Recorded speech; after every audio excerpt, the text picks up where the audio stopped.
నమస్తే. భక్తుల కోర్కెలు తీర్చే కొంగు బంగారం కాళేశ్వరం ముక్తీశ్వరులు.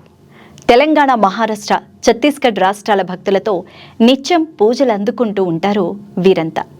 అయితే ఈ క్రమంలోనే ఈ నెల 15 నుంచి 26వ తేదీ వరకు సరస్వతీ నది పుష్కర శోభను సంతరించుకుంటోంది ఈ క్షేత్రం.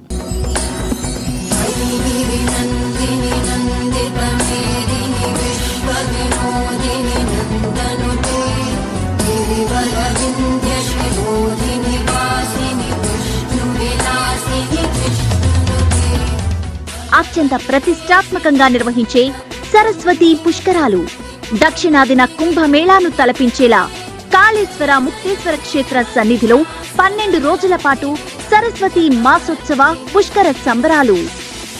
మే 15, 2025 నుండి మే 26, 2025 వరకు కాళేశ్వరంలోని త్రివేణి సంగమంలో పుష్కర స్నానాలకు రండి.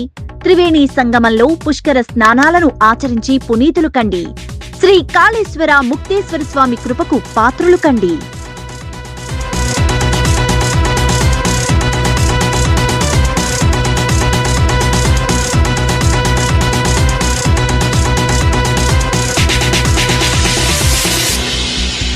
ప్రపంచంలో ఎక్కడా లేని విధంగా ఒకే పానపట్టంపై 2 శివలింగాలు ఉండడం ఇక్కడి ప్రత్యేకత.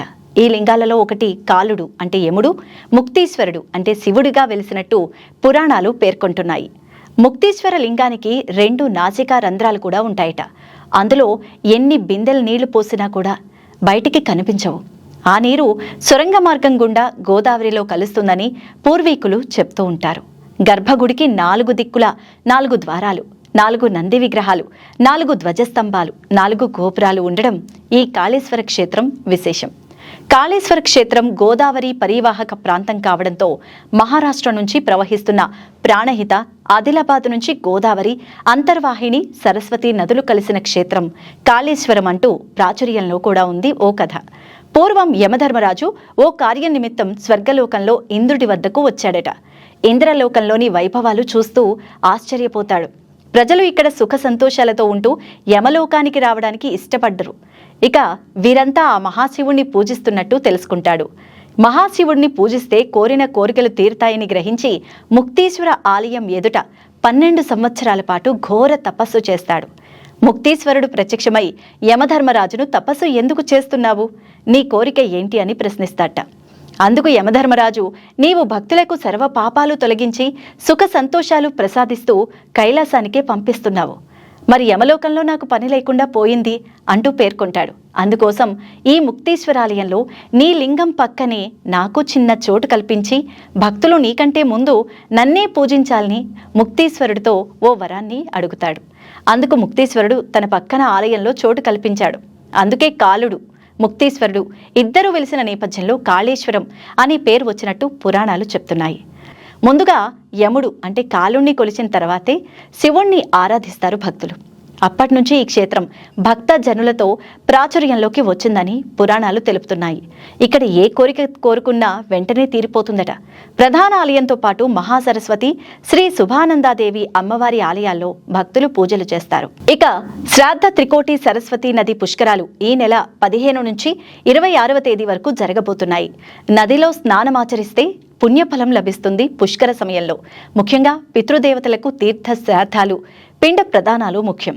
సంకల్ప స్నానాలు చేస్తారు. నదీ పూజ తప్పనిసరిగా చేస్తారు.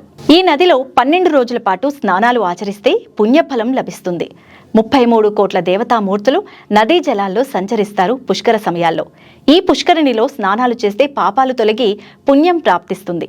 త్రివేణి సంగమం కలిసే చోట అంతర్వాహిని, సరస్వతీ నదిలో పుష్కర స్నానం చేస్తే ప్రయాగ నది కన్నా 1 కోటి రెట్ల పుణ్యం సిద్ధిస్తుందని పురాణాల్లో ఉంది.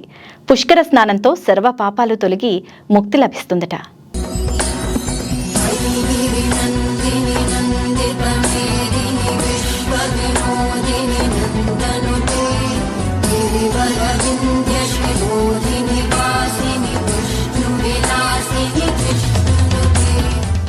అత్యంత ప్రతిష్టాత్మకంగా నిర్వహించే సరస్వతీ పుష్కరాలు, దక్షిణాదిన కుంభమేళాను తలపించేలా కాళేశ్వర ముక్తేశ్వర క్షేత్ర సన్నిధిలో 12 రోజుల పాటు సరస్వతీ మాసోత్సవ పుష్కర సంబరాలు.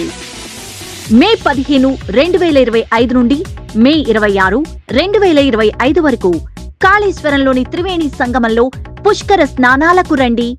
త్రివేణి సంగమంలో పుష్కర స్నానాలను ఆచరించి పునీతులు కండి. శ్రీ కాళేశ్వర ముక్తేశ్వర స్వామి కృపకు పాత్రులు కండి.